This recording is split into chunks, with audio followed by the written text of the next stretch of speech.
Hello मित्रों, स्वागत है तमारू भारतीय किचन गुजराती में। तो आज आप बनावीशुं बीटनो हलवो। तो तमे गाजरनो हलवो, दूधीनो हलवो तो बहु खाधो, तो एक बार आ रीते आ बीटनो हलवो जरूरथी बनावजो। घरमां नाना बाळकोथी लई मोटा बधाने खूब ज भावशे। तो आ हलवो खावाथी शरीर में थोड़ी पण लोहीनी उणप हशे ने तो ते पण दूर थई जशे। आ हलवो छे ते खावामां एटलो फायदाकारक छे अने वળી पाછી અત્યારે શિયાળો ચાલે છે અને બીટ પણ માર્કેટમાં એકદમ સરસ એવા મળતા હોય છે।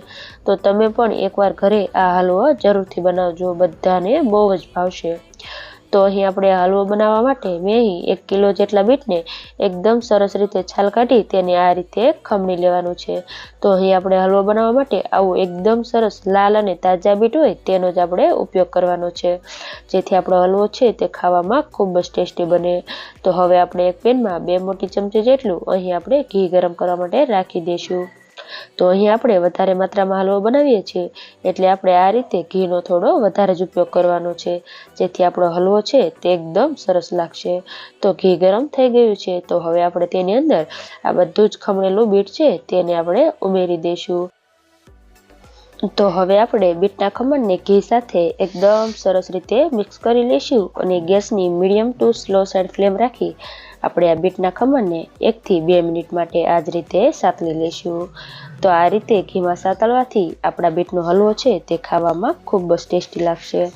તો 1 થી 1.5 મિનિટ માટે આ રીતે સાતળી લઈશું અને ત્યારબાદ હવે આપણે ઢાંકણ ઢાંકી દઈશું, જેથી આ બીટનું ખમણ છે તે ઝડપથી સોફ્ટ થઈ જશે। તો અહીં આપણે આ બીટનો હલવો કૂક કરતી વખતે ગેસની ફ્લેમ છે તે મીડિયમ ટુ સ્લો સાઈડ જ રાખવાની છે, નહીંતર નીચેથી બીટ છે તે બળી જશે। તો એ વાતનું ખાસ ધ્યાન રાખવાનું છે। અને 3 થી 4 મિનિટ જેટલો સમય થઈ જાય એટલે હવે આપણે ઢાંકણ ખોલી લઈશું અને એકવાર બધું જ મિક્સ કરી લઈશું। તો તમે અહીં જોઈ શકો છો પહેલાં કરતાં આપણા બીટ છે તે એકદમ સરસ એવા સોફ્ટ થઈ ગયા છે। તો આ રીતે આપણે બરાબર મિક્સ કરી લઈશું અને વળી પાછું આપણે ઢાંકણ ઢાંકી મીડિયમ ટુ સ્લો સાઈડ ગેસની ફ્લેમ રાખી આપણે તેને કૂક કરવાનું છે। તો અહીં આપણે ઢાંકણ ઢાંકીને કૂક કરીશું ને તો આપણો હલવો છે તે ફટાફટ બની જશે અને આ રીતે આપણે જો ખુલ્લું સાતળીશું ને તો આપણો હલવો બનવામાં ખૂબ જ વધારે ટાઈમ લાગશે। તો આ રીતે આપણે ઢાંકીને જ હલવાને બનાવીશું। તો વળી પાછું હલવાને કૂક થતાં 4 મિનિટ જેટલો સમય થયો છે। તો વળી પાછું આપણે ઢાંકણ ખોલી લઈશું અને એકદમ સરસ એવું મિક્સ કરી લઈશું। તો અહીંયા તમે જોઈ શકો છો આપણું હલવાનું આ મિશ્રણ છે તે એકદમ સરસ એવું કૂક થઈ ગયું છે। તો હવે આપણે ખુલ્લું આ જ રીતે 2 મિનિટ માટે સાતળી લઈશું, જેથી તેમાં રહેલું થોડું પણ પાણી હોય તો તે બળી જશે। અને 1 થી 2 મિનિટ જેટલો સમય થાય ત્યારબાદ તમે જોઈ શકો છો આપણા હલવામાંથી બધું જ પાણી બળી ગયું છે અને આપણું આ હલવાનું મિશ્રણ છે તે આ રીતે એકદમ સરસ એવું કૂક થઈ ગયું છે, આ રીતે મેશ પણ થવા લાગ્યું છે। તો હવે આપણે તેની અંદર 2 કપ જેટલું આપણે ગરમ કરેલું દૂધ એડ કરવાનું છે। તો અહીં આપણે આ હલવો બનાવતી વખતે ગરમ દૂધનો જ ઉપયોગ કરવાનો છે, જેથી આપણો હલવો છે તે ઝડપથી કૂક થઈ જશે। તો આ રીતે દૂધ ઉમેરી બરાબર મિક્સ કરી લઈશું।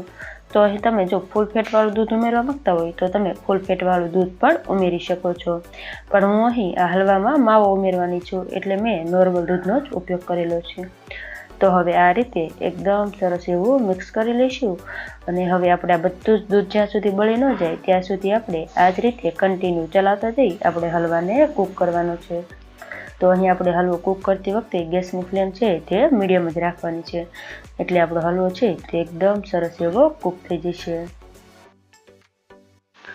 તો હવે દૂધ ઉમેર્યા બાદ હલવાને કૂક થતાં 3 મિનિટ જેટલો સમય થયો છે અને તમે જોઈ શકો છો બધું જ આપણું દૂધ છે તે બળી ગયું છે અને આપણું મિશ્રણ છે તે આવું એકદમ સરસ એવું ડ્રાય થઈ ગયું છે।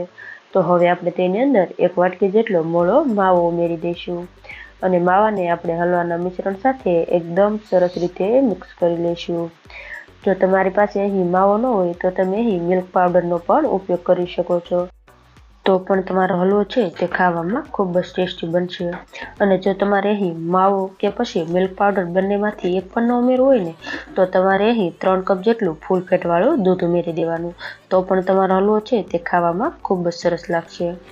તો આ રીતે માવો ઉમેર્યા બાદ આ જ રીતે આપણે કન્ટિન્યુ ચલાવતા જઈ આપણું આ મિશ્રણ છે તે એકદમ સરસ ડ્રાય થઈ જાય ત્યાં સુધી આપણે આ જ રીતે તેને કૂક કરવાનું છે। તો 3 મિનિટ જેટલો સમય થઈ જાય ત્યારબાદ તમે જોઈ શકો છો આપણું આ મિશ્રણ છે તે એકદમ સરસ એવું કૂક થઈ આ રીતે થોડું એવું ડ્રાય થઈ ગયું છે।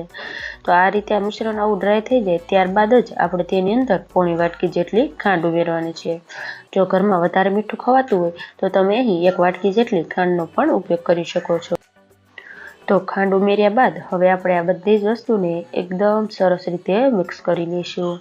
તો તમે જ્યારે ખાંડ ઉમેરશો એટલે તરત આ રીતે ખાંડનું થોડું એવું પાણી થવા લાગશે, પણ આપણે મૂંઝાવાની બિલકુલ જરૂર નથી। આપણે આ રીતે કન્ટિન્યુ ચલાવતા રહીશું ને એટલું આપણું ખાંડનું આ પાણી છે તે બધું જ બળી જશે અને આપણો એકદમ સરસ એવો હલવો બનીને રેડી થઈ જશે। તો હવે આપણે મીડિયમ ગેસની ફ્લેમ રાખી હલવાને વધારે આપણે 3 થી 4 મિનિટ માટે કૂક કરવાનો છે, એટલે આપણો હલવો છે તે એકદમ સરસ એવો ડ્રાય થઈ જશે। તો 2 થી 3 મિનિટમાં જ તમે જોઈ શકો છો બધું જ ખાંડનું પાણી છે તે બળી ગયું છે। તો હવે આપણે તેની અંદર 1 વાટકી જેટલું આપણે નાળિયેરનું ખમણ ઉમેરવાનું છે। તો હલવામાં છે તે નાળિયેરનું ખમણનો ટેસ્ટ છે તે ખૂબ જ સરસ લાગે છે, એટલે આપણે જરૂરથી ઉમેરવાનું। તો હવે આપણે આ બધી જ વસ્તુને એકદમ સરસ રીતે મિક્સ કરી આપણે આ જ રીતે કન્ટિન્યુ ચલાવતા જઈ આપણે ટોપરાને પણ 1 થી 2 મિનિટ માટે કૂક કરવાનું છે, જેથી આપણો ટોપરો છે તે એકદમ સરસ એવું કૂક થઈ જશે। ત્યારબાદ અહીં આપણે 3 મોટી ચમચી જેટલા આપણે કાજુ અને બદામની કતરણ ઉમેરવાની છે। તો અહીં તમને પસંદ પ્રમાણે કોઈ પણ ડ્રાયફ્રૂટ વધારે કે ઓછા કરી શકો છો।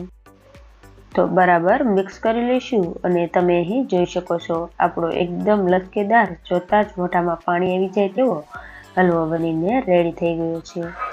તો હવે આપણે ગેસની ફ્લેમ બંધ કરી દઈશું અને આ રેડી થયેલા ગરમા ગરમ હલવાને આપણે એક સર્વિંગ પ્લેટમાં કાઢી લઈશું। તો અત્યારે શિયાળાની સિઝન છે તો બીટ માર્કેટમાં એકદમ સસ્તા અને તાજા મળતા હોય છે, તો તમે પણ એકવાર આ રીતે આ હલવો જરૂરથી બનાવજો, ઘરમાં બધાને બહુ જ ભાવશે। અને જો આ હલવો ખાશો ને તો શરીરમાં થોડી પણ લોહીની ઉણપ હશે ને તો તે પણ દૂર થઈ જશે। આ હલવો છે તે ખાવામાં એટલો ફાયદાકારક છે। તો તમને મારી આજની આ રેસીપી કેવી લાગી મને કમેન્ટમાં જરૂરથી જણાવજો, અને જો તમને મારી આજની આ રેસીપી પસંદ આવી હોય તો મારા વિડીયોને લાઇક કરજો, શેર કરજો અને મારી ચેનલને સબસ્ક્રાઈબ કરજો, અને આવી જ નવી રેસીપીઓના વિડીયો જોવા માટે બાજુમાં આપેલા બેલ આઇકન પર ક્લિક કરજો, જેથી તમને મારી નવી આવનારી રેસીપીઓના નોટિફિકેશન સૌથી પહેલાં મળે। Thanks for watching.